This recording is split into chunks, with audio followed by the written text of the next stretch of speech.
Okay, Assalamu alaikum wa rahmatullah. We're going to get started with our community briefing. I'm Corey Saylor. I'm the Research and Advocacy Director with the Council on American Islamic Relations. We really appreciate you giving us a little bit of your day. We're going to dive right into it. CARE just released our updated Educator's Guide to Islamic Religious Practices, and it's back to school season. Many of you have kids back in school already. Mine are back in school. Some of you may be a bit delayed. But we also know one of the first things that happens once many of our children go back to school is we do come up to the 9/11 commemoration. And CARE historically has seen a rise in bullying cases sort of around the 9/11 commemoration. So we have a lot of content for you, and we have some excellent guests to discuss back to school and the rights your kids have in school, the protections you as a parent have, and how to deal with some of these curriculum issues. So let me bring in our guests. We have with us Ammar Ansari. He is my colleague on the research and advocacy team. He is our research and advocacy coordinator, and he's responsible for the update of the guide that we're going to be discussing today. We also have with us Gadir Abbas. He is one of the legal team here at the Council on American Islamic Relations and has dealt with a lot of the issues that we're going to be talking about today through a legal lens. And then finally, we're really happy that Dr. Zachary Markwith was able to join us today. He is the deputy director at the Islamic Networks Group. Their organization deals with educational issues year-round, so he's got a lot to share with you today. But they also put out an updated 9/11 curriculum that we'll get to and talk about it. Gentlemen, thank you all very much for joining us today. Thanks for being on with us. And we're going to dive in. Ammar, why don't we start with you, since you're the one who just went through updating this guide. Help us understand, why is this guide important and why now? Yeah, so CARE has been looking to update these guides for a while now, and the reason why it matters now more than ever is in the context of our recent civil rights report, where we found that there was an increase, specifically a 63% increase in the number of complaints related to an educational context. So now that students find themselves back to school this month, this guide serves that purpose to address that increase and to raise awareness for the needs of Muslim students in our public schools. Now, if there's one thing that we can take away from this guide, is that this guide is meant to prevent discrimination and the denial of accommodations that we might find in our public schools. Now, educators, with that said, students, parents, and educators alike can really use this guide to access this resource in their work to create a more inclusive environment in their classrooms, and as a result, make them better citizens for our country in the future. Thanks. And where can folks get that guide if they're interested in getting themselves a copy? Yeah, so currently the guide is available on care.com through our press releases, and inshallah, later today, it will be available on islamophobia.org under the tab Guides for Islamic Religious Practices. Great. So www.cair.com, that's where you can get the guide. Zach, I want to switch to you real quick, because the timing of your resource is really important. It offers a way to have thoughtful conversations about the 9/11 commemoration that aren't invoking stereotypes. Can you share with folks some of the key tips you have and where they can find that resource? Yes. Well, thanks so much, Corey, to you and everyone at CARE for inviting me. Islamic Networks Group, or ING, offers in-person and virtual seminars, presentations, panels that dispel stereotypes and misconceptions, and also model best practices when teaching about Muslims and other groups and topics unfairly associated with Muslims, such as terrorism and 9/11. I'd like to briefly share some of our presentations before I jump into your question. So let me share my screen.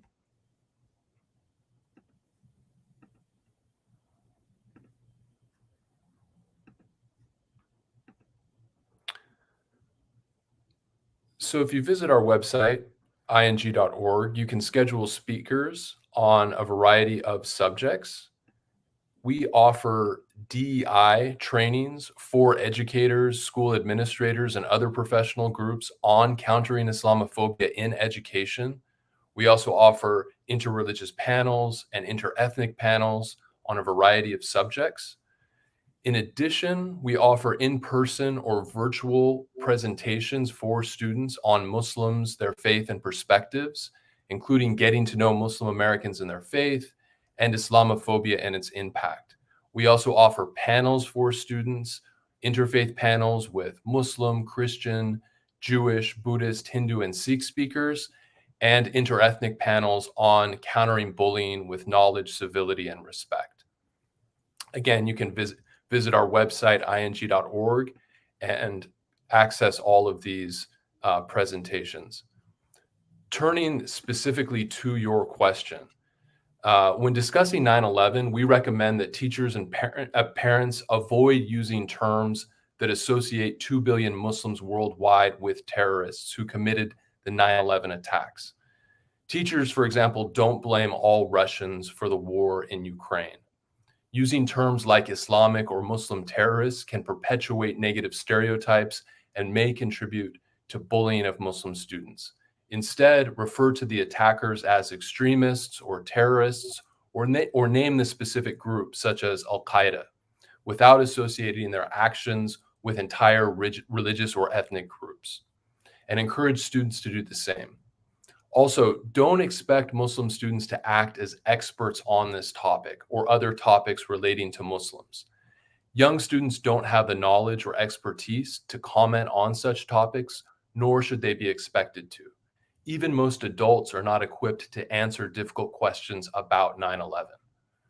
It's also helpful to establish clear classroom guidelines that emphasize respect for all individuals, regardless of their background or religion.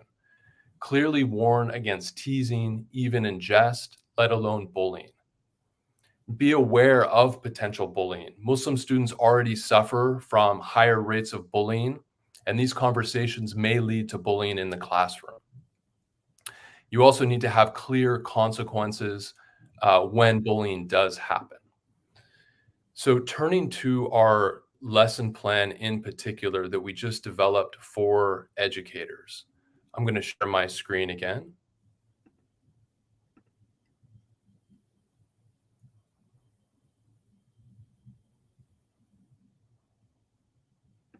While he's doing that, Gadir, I'm going to key you up for the next question because we do want to hear about the legal protections. All right. So ING just released lesson plans for teachers in grades 7 through 12 and college to discuss the impact on 9/11 on America and beyond, including a 1-day lesson plan and a series of 5-day lesson plans, which again, you can access on our website. These lesson plans are free for teachers, students, and others, and include discussion questions, videos, articles, and other resources that explore the long-term changes that resulted from the tragic event, including in domestic and foreign policies, immigration policies, race relations, hate crimes and incidents, and bullying. The parts discuss the event itself and the impact of 9/11 on Americans, including those who died in the attacks, various minority groups in the US who were targeted by hate crimes. That includes not only Muslim Americans, but also Sikh Americans, for example.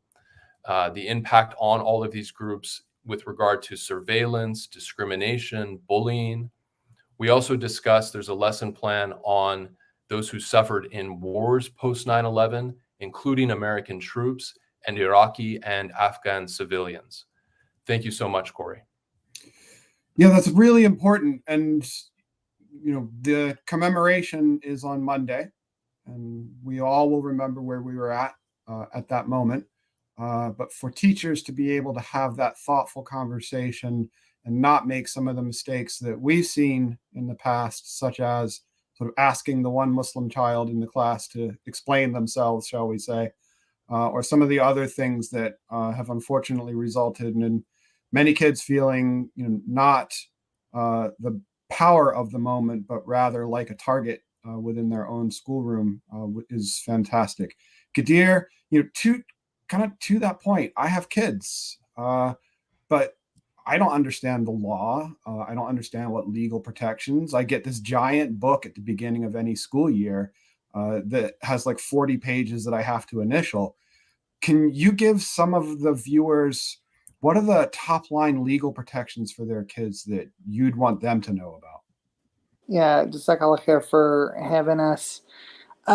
There's a federal law called Title VI that applies to every single school, every single public school in the country that accepts federal assistance, and that's every single school, every single public school in the country, is obligated to pursue its educational mission without discrimination against people because of their ethnicity, against people because of their religion, among other protected characteristics. And the way that law has played out is it's a strong deterrent for school officials, for district leaders, to make sure that children are being treated equally. And the way that generally plays out these days is it's not that they're taking all the Muslims and putting them in a special room and not giving them access to lunch, but is instead more subtle. Maybe they're allowing some clubs to use the AV room for the production of a French club video, but they're not allowing the Muslim Student Association to make a video discussing Ramadan or something else that's Islamic. And that unequal treatment ends up being a more common form, one of the more common forms of discrimination that we see in the school context, when school leaders or teachers are taking one group of kids and treating them more favorably than they are the Muslim kids that are seeking it. But the good news with schools is that schools often do a lot more than what they're legally required to do. And so a lot of times in many contexts, schools are just required to treat everybody similarly. But we often see schools go the additional mile. For example, let's say taking a group of kids, a group of high school kids that want to organize a Jummah prayer. The school officials maybe just have to allow them to use the school rooms on the same terms as everybody else, but or give them an excused absence to leave the building. But school leaders might be interested in having the kids do the prayer at the schools to cut down on the out of class time. And that might be something that's not constitutionally required. It's not required by federal law, but it's the actual process of engaging with your school, the teachers, to see what they're willing to provide you. Oftentimes, they want to accommodate you, and that's what public schools are in the business of doing. They're in the business of providing specific accommodations to students that need it for religious reasons, for disability reasons, and for all the others. So I want to come back to that in just a second, Gadir, and appreciate that answer. Understanding that these legal protections are there for parents, and that often schools, without prompting, are willing to go beyond those legal protections, I think is encouraging, because sometimes we tend to hear all the bad news, and some of the things that you're talking about there are the good news that doesn't often make it out to everyone. Amar and I deal with the non-legal advocacy side of a lot of CARE's work. And if I were to sort of put the majority of our K-12 setting cases into buckets, I would say pork, prayer, and clothes tend to be sort of the major things that we end up dealing with. Amar, I hope you agree with that since we work together, but can you give our viewers a little bit of information about what's in the guide that can help them with those very common issues that parents confront? Yeah, and as we talk about in the guides, Corey, one of the things that we really encourage throughout the guide is that parents and educators, they really need to work together when it comes to a lot of these issues. So, for example, especially in the case of holiday accommodations, some Muslim students may want to take time off to observe religious holidays, especially Eid al-Fitr, for example. And just like in the context of Eid al-Fitr, it's really hard, for example, to point the exact date because it's very dependent on the moon sighting. So one of the things that parents can do is work closely with their school administrators, notify them ahead of time, and really start a dialogue in which you talk about these observance that Muslim students have, and make sure that students, if they receive such an accommodation, are not penalized as such. Another thing, and it's to talk about a more positive note. Educators may encourage Muslim students to share their Islamic faith to the classroom, and that is a notable act of inclusion indeed. Yet some Muslim students may feel uncomfortable sharing to the classroom if they're not given prior notice. So because of that, this is where parents can really get involved, having a discussion with their kids and really working closely with their educators to specifically address the needs of that individual Muslim student. And that's the key thing. And in doing so, educators and parents alike can really work together to create that diverse and inclusive environment that they both want for their students in the classroom. Thanks. And like another thing that I would point out that I thought was very thoughtful of the people who worked on the guide to include was, for instance, for little kids who may go into the cafeteria and not know what to order. They're not thinking about evaluating the ingredients. One of the things we've seen schools do is put like a little sticker of a pig on food that might have pork in it, and that helps these first grade, second grade kids to figure out what it is that they can pick up and eat without worrying about it, and what it is that for their religious reasons they're not going to pick up. Gadir, I want to come back to you because it's good to focus on the positive side of things, and I feel like what Amar was talking about and the solutions that we see in the guide to some of these problems about food and prayer and clothes, we know because schools have taken the lead on introducing them. But let's face it, sometimes, unfortunately, religious accommodations issues are destined for your desk, an attorney's desk. Can you give viewers, what are some considerations that they should have if an accommodation issue comes up? And are there any signs that you point out to folks that this might be time for them to reach out to us at CARE?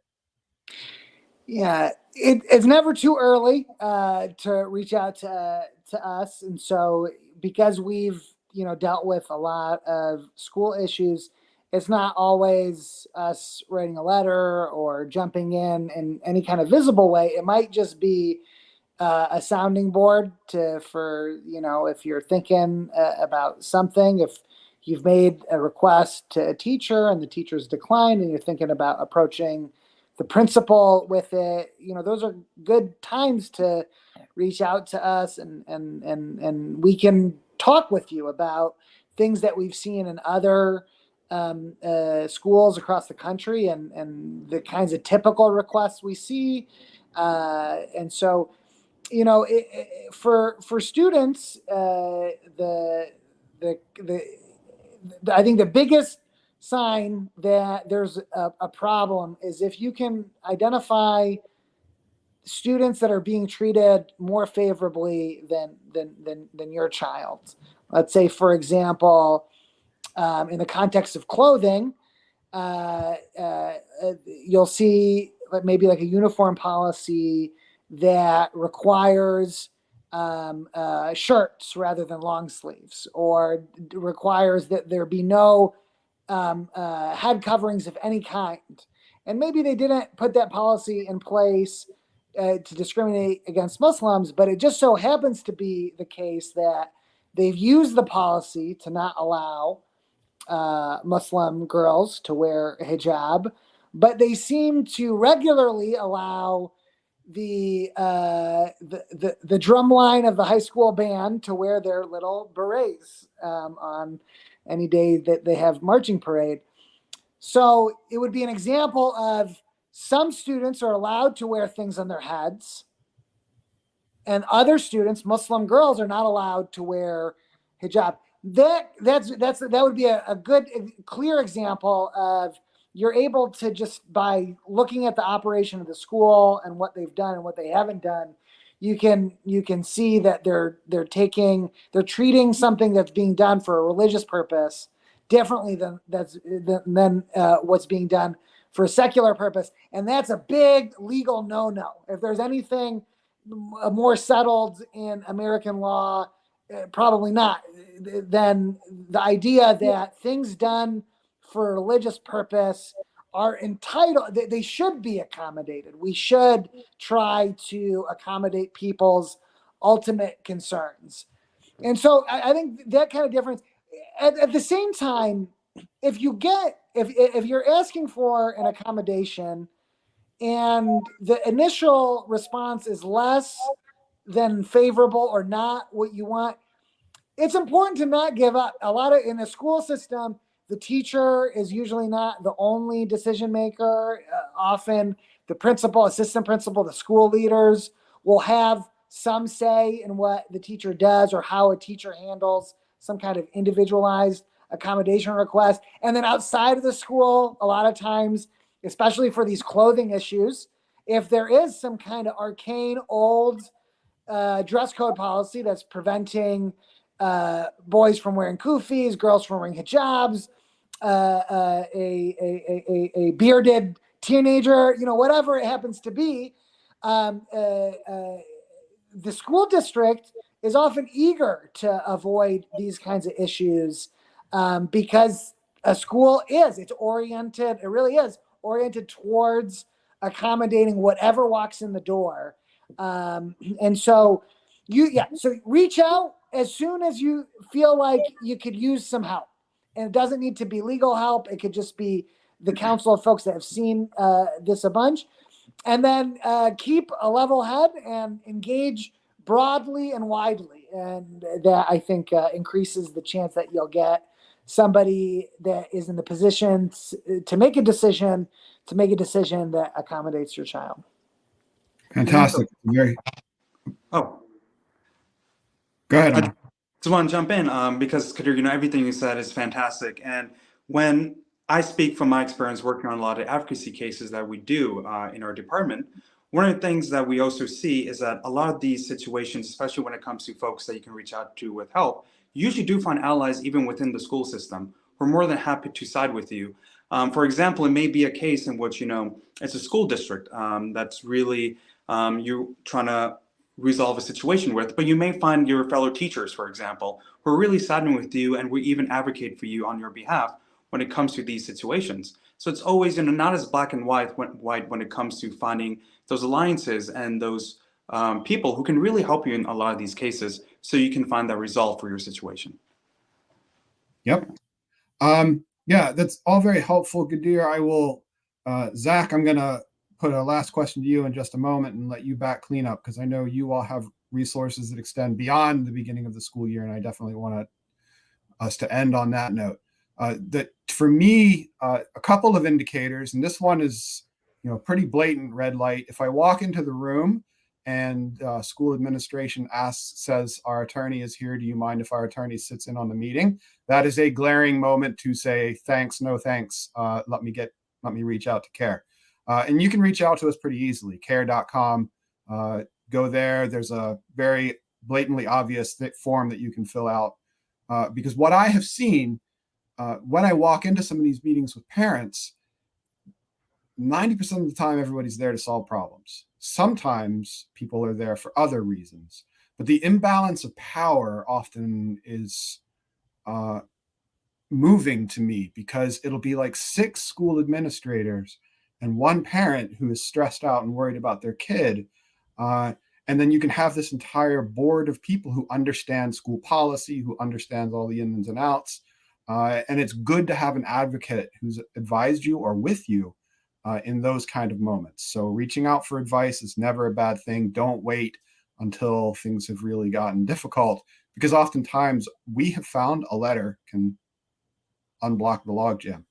So as promised, Zach, ING works on this kind of stuff year round.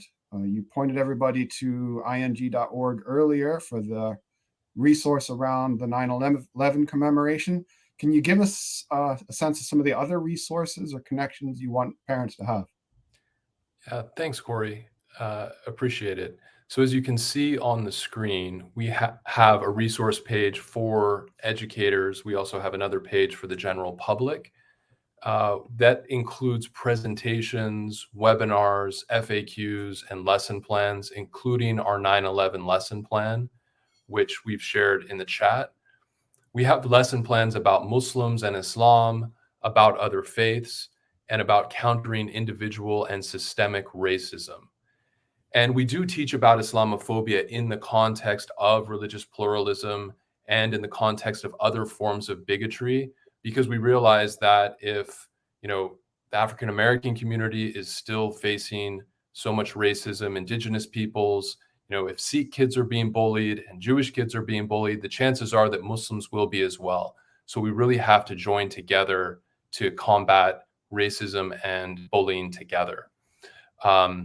We have resources about teaching about Islamophobia, including a Countering Islamophobia in Education presentation. We have frequently asked questions about Muslims and Islam, and you can access all of our resources and presentations, including, again, the 9/11 lesson plans at ing.org. Thanks again, Corey. Really appreciate joining you today. We appreciate you being here. So, once again, CARE's updated Educator's Guide to Islamic Religious Practices is out now. It is available to you on care.com. Islamic Networks Group's 9/11 curriculum is available to you on ing.org. I want to thank Ismail Allison, who's behind the camera today, for putting all of this together for us. Amar Ansari, thank you very much for being here. Gadir Abbas, thank you very much for being here. Dr. Zachary Markwith, thank you also for being here. And thank you all for your time today. Inshallah, it is a smooth school year for you. If not, these organizations are here to help you out. Assalamu alaikum wa rahmatullah.